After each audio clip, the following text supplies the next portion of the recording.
When 2 full years had passed, Pharaoh had a dream.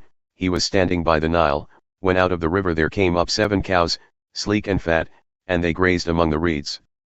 After them, 7 other cows, ugly and gaunt, came up out of the Nile and stood beside those on the riverbank. And the cows that were ugly and gaunt ate up the 7 sleek, fat cows. Then Pharaoh woke up. He fell asleep again and had a second dream. 7 heads of grain, healthy and good, were growing on a single stalk. After them, 7 other heads of grain sprouted, thin and scorched by the east wind. The thin heads of grain swallowed up the 7 healthy, full heads. Then Pharaoh woke up. It had been a dream. In the morning his mind was troubled, so he sent for all the magicians and wise men of Egypt. Pharaoh told them his dreams, but no one could interpret them for him.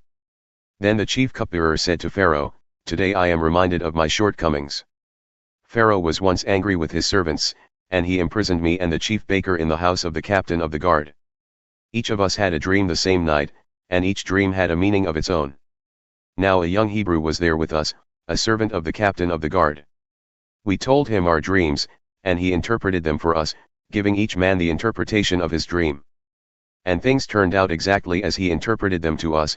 I was restored to my position, and the other man was impaled." So Pharaoh sent for Joseph, and he was quickly brought from the dungeon. When he had shaved and changed his clothes, he came before Pharaoh. Pharaoh said to Joseph, "I had a dream, and no one can interpret it. But I have heard it said of you that when you hear a dream you can interpret it." "I cannot do it," Joseph replied to Pharaoh, "but God will give Pharaoh the answer he desires." Then Pharaoh said to Joseph, "In my dream I was standing on the bank of the Nile. When out of the river there came up 7 cows, fat and sleek, and they grazed among the reeds. After them, 7 other cows came up, scrawny and very ugly and lean. I had never seen such ugly cows in all the land of Egypt. The lean, ugly cows ate up the 7 fat cows that came up first. But even after they ate them, no one could tell that they had done so. They looked just as ugly as before. Then I woke up. In my dream I saw 7 heads of grain, full and good, growing on a single stalk. After them, 7 other heads sprouted, withered and thin and scorched by the east wind. The thin heads of grain swallowed up the 7 good heads. I told this to the magicians, but none of them could explain it to me." Then Joseph said to Pharaoh, "The dreams of Pharaoh are one and the same. God has revealed to Pharaoh what he is about to do. The 7 good cows are 7 years, and the 7 good heads of grain are 7 years, it is one and the same dream. The 7 lean, ugly cows that came up afterward are 7 years, and so are the 7 worthless heads of grain scorched by the east wind, they are 7 years of famine. It is just as I said to Pharaoh. God has shown Pharaoh what he is about to do. 7 years of great abundance are coming throughout the land of Egypt, but 7 years of famine will follow them. Then all the abundance in Egypt will be forgotten, and the famine will ravage the land. The abundance in the land will not be remembered, because the famine that follows it will be so severe. The reason the dream was given to Pharaoh in 2 forms is that the matter has been firmly decided by God, and God will do it soon. And now let Pharaoh look for a discerning and wise man and put him in charge of the land of Egypt. Let Pharaoh appoint commissioners over the land to take 1/5 of the harvest of Egypt during the 7 years of abundance. They should collect all the food of these good years that are coming and store up the grain under the authority of Pharaoh, to be kept in the cities for food. This food should be held in reserve for the country, to be used during the 7 years of famine that will come upon Egypt, so that the country may not be ruined by the famine." The plan seemed good to Pharaoh and to all his officials. So Pharaoh asked them, "Can we find anyone like this man, one in whom is the Spirit of God?" Then Pharaoh said to Joseph, "Since God has made all this known to you, there is no one so discerning and wise as you. You shall be in charge of my palace, and all my people are to submit to your orders. Only with respect to the throne will I be greater than you." So Pharaoh said to Joseph, "I hereby put you in charge of the whole land of Egypt." Then Pharaoh took his signet ring from his finger and put it on Joseph's finger. He dressed him in robes of fine linen and put a gold chain around his neck. He had him ride in a chariot as his second in command, and people shouted before him, "Make way." Thus he put him in charge of the whole land of Egypt.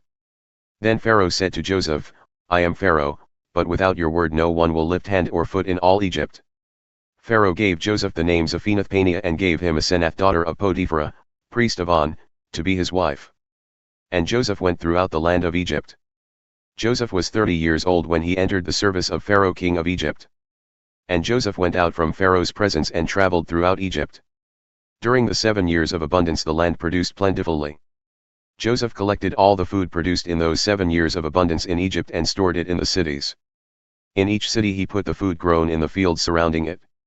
Joseph stored up huge quantities of grain, like the sand of the sea. It was so much that he stopped keeping records because it was beyond measure. Before the years of famine came, 2 sons were born to Joseph by Asenath daughter of Potiphera, priest of On. Joseph named his firstborn Manasseh and said, "It is because God has made me forget all my trouble and all my father's household." The second son he named Ephraim and said, "It is because God has made me fruitful in the land of my suffering." The 7 years of abundance in Egypt came to an end. And the 7 years of famine began, just as Joseph had said. There was famine in all the other lands, but in the whole land of Egypt there was food. When all Egypt began to feel the famine, the people cried to Pharaoh for food. Then Pharaoh told all the Egyptians, "Go to Joseph and do what he tells you." When the famine had spread over the whole country, Joseph opened all the storehouses and sold grain to the Egyptians, for the famine was severe throughout Egypt. And all the world came to Egypt to buy grain from Joseph, because the famine was severe everywhere. When Jacob learned that there was grain in Egypt, he said to his sons, "Why do you just keep looking at each other?" He continued, "I have heard that there is grain in Egypt. Go down there and buy some for us, so that we may live and not die." Then 10 of Joseph's brothers went down to buy grain from Egypt. But Jacob did not send Benjamin, Joseph's brother, with the others, because he was afraid that harm might come to him. So Israel's sons were among those who went to buy grain, for there was famine in the land of Canaan also. Now Joseph was the governor of the land, the person who sold grain to all its people. So when Joseph's brothers arrived, they bowed down to him with their faces to the ground. As soon as Joseph saw his brothers, he recognized them, but he pretended to be a stranger and spoke harshly to them. "Where do you come from?" he asked. "From the land of Canaan," they replied, "to buy food." Although Joseph recognized his brothers, they did not recognize him. Then he remembered his dreams about them and said to them, "You are spies. You have come to see where our land is unprotected." "No, my lord," they answered. "Your servants have come to buy food. We are all the sons of one man. Your servants are honest men, not spies." "No." He said to them, "You have come to see where our land is unprotected." But they replied, "Your servants were 12 brothers, the sons of one man, who lives in the land of Canaan. The youngest is now with our father, and one is no more." Joseph said to them, "It is just as I told you, you are spies. And this is how you will be tested, as surely as Pharaoh lives, you will not leave this place unless your youngest brother comes here. Send one of your number to get your brother, the rest of you will be kept in prison, so that your words may be tested to see if you are telling the truth.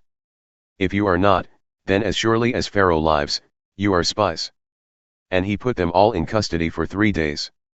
On the 3rd day, Joseph said to them, "Do this and you will live, for I fear God. If you are honest men, let one of your brothers stay here in prison, while the rest of you go and take grain back for your starving households. But you must bring your youngest brother to me, so that your words may be verified and that you may not die." This they proceeded to do. They said to one another, "Surely we are being punished because of our brother. We saw how distressed he was when he pleaded with us for his life, but we would not listen, that's why this distress has come on us." Reuben replied, "Didn't I tell you not to sin against the boy? But you wouldn't listen. Now we must give an accounting for his blood." They did not realize that Joseph could understand them, since he was using an interpreter. He turned away from them and began to weep, but then came back and spoke to them again. He had Simeon taken from them and bound before their eyes. Joseph gave orders to fill their bags with grain, to put each man's silver back in his sack, and to give them provisions for their journey. After this was done for them, they loaded their grain on their donkeys and left. At the place where they stopped for the night one of them opened his sack to get feed for his donkey, and he saw his silver in the mouth of his sack. "My silver has been returned," he said to his brothers. "Here it is in my sack." Their hearts sank and they turned to each other trembling and said, "What is this that God has done to us?" When they came to their father Jacob in the land of Canaan, they told him all that had happened to them. They said, "The man who is lord over the land spoke harshly to us and treated us as though we were spying on the land. But we said to him, 'We are honest men, We are not spies. We were 12 brothers, sons of one father. One is no more, and the youngest is now with our father in Canaan.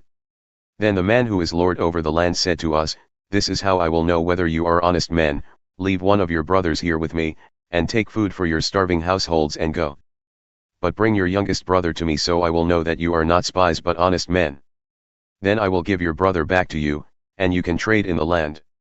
As they were emptying their sacks, there in each man's sack was his pouch of silver. When they and their father saw the money pouches, they were frightened. Their father Jacob said to them, You have deprived me of my children. Joseph is no more and Simeon is no more, and now you want to take Benjamin. Everything is against me. Then Reuben said to his father, You may put both of my sons to death if I do not bring him back to you. Entrust him to my care, and I will bring him back. But Jacob said, My son will not go down there with you, his brother is dead and he is the only one left. If harm comes to him on the journey you are taking, you will bring my gray head down to the grave in sorrow.